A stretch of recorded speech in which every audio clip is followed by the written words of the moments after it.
வணக்கம். சில்லறை மொழி அப்படின்னு ஒரு கவிதை. தழும்பும் நீராய் அசையும் இருக்கை, தாளகதியில் குலுங்கும் குவளை, பெட்டிகள் மாறும் ரயில் நிலையந்தோறும். இது ஒரு ட்ரெயின் ஜேர்னியை பற்றின ஒரு கவிதை. ஸோ தழும்பும் நீராய் குலுங்கிக்கிட்டே இருக்கை அப்படிங்கிறாரு. இந்த ஒரு தாளகதியில் குவளை, அதுக்கு மேலே வைக்கப்பட்டிருந்த குவளை அதுவும் ததும்புது. பெட்டிகள்லாம் ஒரு ஒரு ரயில் நிலையம் மாறும்போதும் மாறிக்கிட்டே இருக்குது. சிலதை சேர்க்குறாங்க, சிலதை பிரிக்கிறாங்க. வெள்ளை விழிகளில் அல்லது ஏதுமற்ற குழிகளில் இரக்கத்தின் நல விசாரிப்புகள்.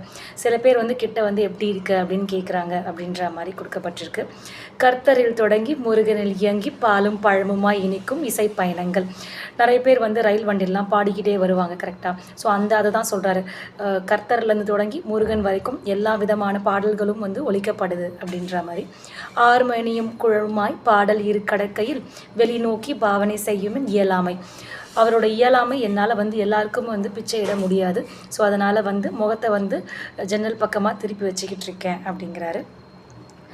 பார்வைகளால் தாக்கப்படாததில் நிம்மதி அடைந்தாலும் நெஞ்சில் உறுத்தி நிற்கும் அவர்கள் குழலை எழுப்பிய சில்லறை மொழி.